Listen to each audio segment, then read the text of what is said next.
बिस्मिल्लाहिर्रहमानिर्रहीम।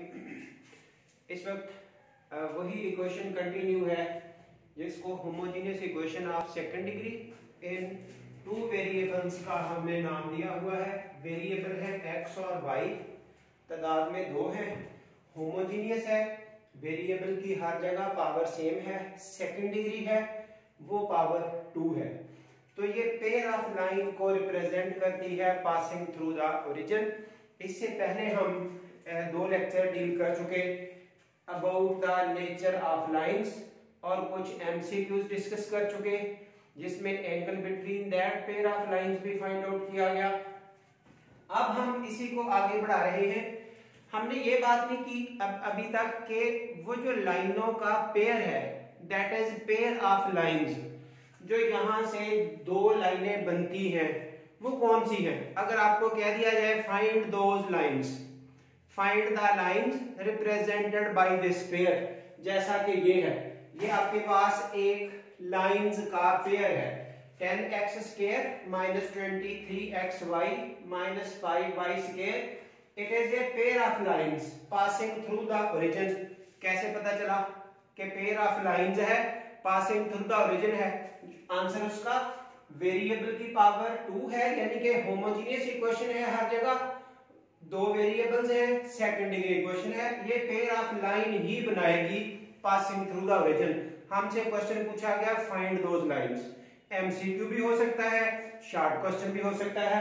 सो इसका हल अब जस्ट लाइक जैसे हम एक क्वाड्रेटिक इक्वेशन के फैक्टर बनाते हैं उसी तरह का प्रोसेस है। ये देखिए 10 और 5 को मल्टीप्लाई किया, सो दैट इज 50। 50 के ये आपके पास पेयर्स आ चुके 25 और 2, वही हम लिख रहे हैं तरतीब से। माइनस का 25 और प्लस का 2, सेंटर में क्योंकि ये एक्स वाई प्रोडक्ट टर्म है तो हम इधर भी एक्स वाई प्रोडक्ट टर्म ही मेंशन कर रहे हैं। हाँ जी, नेक्स्ट स्टेप क्या है? फर्स्ट वालों में से 5x कॉमन, सेकंड वालों में से y कॉमन, और अल्टीमेटली हम इस रिजल्ट पर यहां पहुंच के रिजल्ट होता है इधर दिस पार्ट इज 0 और सेकंड पार्ट इज 0। तो दोनों को अलग अलग 0 से इक्वेट किया गया और फाइनली हम कह सकते हैं एक ये है, एक ये है। ये है वो रिक्वायर्ड पेयर ऑफ लाइंस जो यहां से बनना था। तो इस तरह से इन एंट्री टेस्ट ये जस्ट एक एमसीक्यू है। हाँ जी, बोर्ड लेवल पे एक मे बी शॉर्ट क्वेश्चन कि इससे जो पेयर ऑफ लाइंस बनती हैं वो बना दे, so that is the required pair of lines. यहां से इंडिपेंडेंट क्वेश्चन पूछा जा सकता है, this equation represent a pair of lines, find the angle between the lines, find the angle between the lines. तो ये देखिए वही क्वेश्चन है to find the angle. Angle find out करने के लिए आपके पास ये फार्मूला है tan phi 2√h² - ab over a + b। इस फार्मूला की रिक्वायरमेंट पूरी करने के लिए हमें क्या क्या चाहिए? a, b और h। वो अब यहां से कैसे मिलेगा? इसका कंपैरिजन इसके साथ, जो x² के साथ वैल्यू है वो a है, जो y² के साथ कोएफिशिएंट है वो b है, जो xy प्रोडक्ट टर्म के साथ जो कोएफिशिएंट है वो 2h है। तो ये कंपैरिजन करते हुए यहां से a, b और h ये लिखा, इस फार्मूला में कीमतें इंसर्ट की, सिंपलीफिकेशन की। आफ्टर सिंपलीफिकेशन तो ये बिल्कुल तमाम स्टेप्स किए हुए हैं।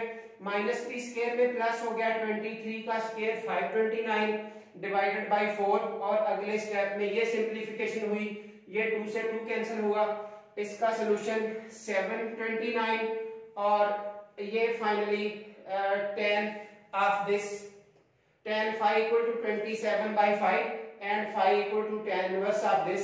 ये आपके पास रहा सॉल्यूशन। अब अगर आपको क्वेश्चन ही ये दे दिया जाए, फॉर एग्जांपल क्वेश्चन ये दे दिया जाए कि इससे एक पेयर ऑफ लाइन बनता है, इससे एक पेयर ऑफ लाइन बनता है, जनरल फॉर्मेट है find that pair of lines, फिर आपके पास क्या सॉल्यूशन है? ये देखिए ना, इसके अब फैक्टर्स तो नहीं बन रहे। अब जैसे यहाँ पे फैक्टर से काम कर लिया, यहाँ फैक्टर से काम नहीं हो रहा, तो इसकी थोड़ी सी स्टेप्स ये एक्स्ट्रा है वो नोट कीजिए। इसको जरा y x में तरतीब लगाया गया, पहले y² फिर y की पावर 1 और constant dividing by x square, dividing by x square, ये आपको स्टेप दिखा दिया गया। अब एक्स स्क्वायर कैंसिल हुआ, एक एक्स कैंसिल हुआ, फाइनली ये इस तरतीब में लिख दिया गया y ओवर x का होल स्क्वायर, ये y over x remaining is 2h और आगे आ गया a। अब ये वाली इक्वेशन, ये जिसको स्टेरिक इक्वेशन का नाम दिया गया, ये एक क्वाड्रेटिक इक्वेशन है। क्वाड्रेटिक इक्वेशन जनरली इस तरह की होती है ax square plus bx plus c equal to 0, जिसको सॉल्व करने के लिए हमारे पास क्वाड्रेटिक फार्मूला ये होता है under root b square minus 4ac over 2a। ये क्वाड्रेटिक इक्वेशन को सॉल्व करने का फार्मूला होता है। अब इसमें क्या है, जो x स्क्वायर के साथ कोएफिशिएंट है वो a है, जो x के साथ है वो b है, जो बाकी कांस्टेंट बचा वो c है। ये x की जो प्लेस है यहाँ पर x की पावर 2 x की पावर 1, वही प्लेस यहाँ पर है ये y ओवर x की, y ओवर x। ये देखिए, तो ये एक इक्वेशन क्वाड्रेटिक है इन वेरिएबल y ओवर x। तो इस y ओवर x के साथ जो नंबर होगा वो a होगा, जो स्क्वायर के साथ होगा, जो इसके साथ होगा वो b होगा, जो बाकी बचेगा वो c है। ये a b c की कीमतें लिखी और इस क्वाड्रेटिक फार्मूला में ये कीमतें इंसर्ट की और उसके बाद इनकी ये सिंपलीफिकेशन की। सिंपलीफिकेशन के बाद हम इस जगह पहुंचे, ये रही आपके पास pair of lines represented by this. अगर आपसे फैक्टर्स ना बन सके तो आपने इस तरह की स्केचिंग करनी है, इस तरह की वर्किंग करनी है और फाइनली आपके पास ये रिक्वायर्ड पेयर ऑफ लाइंस है। और अगर कोई शॉर्टकट चलना चाहता है तो आप इस वाले फार्मूला को याद कर सकते हैं, y equal to minus h, ये h square minus a b routine में पहले ही याद है, over b multiply by x, ये x असल में उधर जाके मल्टीप्लाई हुआ। तो इस फार्मूला में a b और h की कीमतें इंसर्ट करते हुए आप इससे डायरेक्ट पेयर ऑफ लाइन बना सकते हैं। हाँ जी, उसके बाद इस पेयर ऑफ लाइंस की स्लोप के बारे में बात हो जाती है कि ये एक पेयर ऑफ लाइन है, उन दोनों लाइनों की अलग अलग स्लोप्स बता दें, तो वो यहीं से आनी है। अगर इसको हम दो डिफरेंट पार्ट्स में लिखते हैं, इस प्लस माइनस को सेपरेट करके, तो अब ये rule y equal to m x plus c, जो हम इस चैप्टर के थर्ड एक्सरसाइज में डिटेल से पढ़ चुके हैं, y equal to m x plus c, m slope है जो x का कोएफिशिएंट है।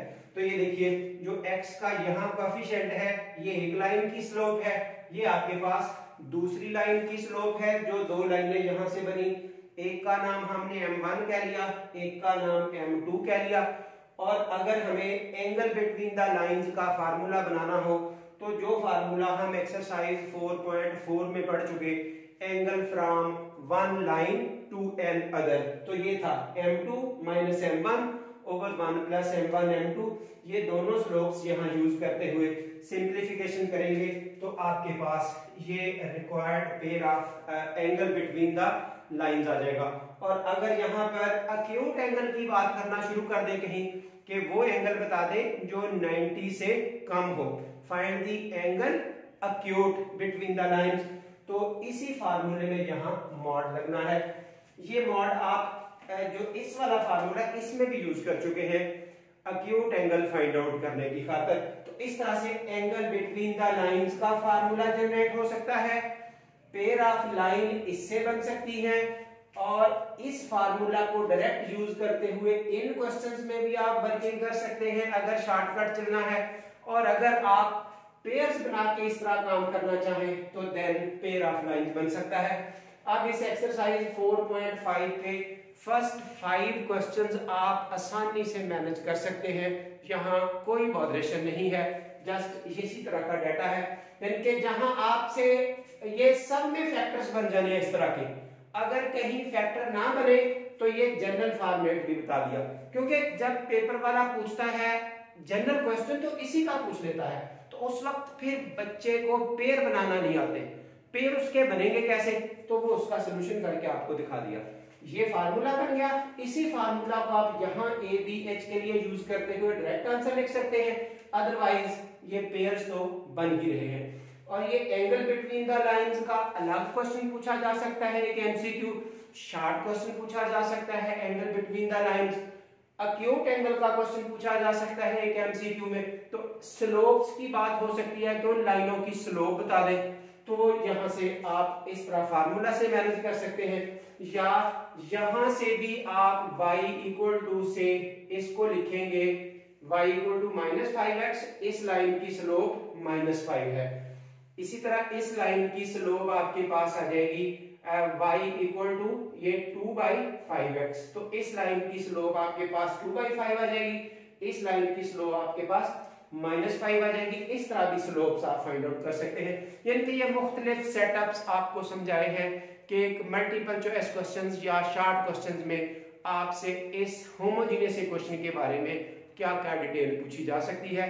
सो जिन लोगों को लेक्चर की ज़ाहिर है अंडरस्टैंडिंग हो रही है, वेल एंड गुड, वो हमारे इस चैनल को सब्सक्राइब करें, वीडियो को शेयर करें, फर्दर लाइक करें, और अगर कोई मसला है तो आप ज़रूर पूछिए via comments. Thank you very much.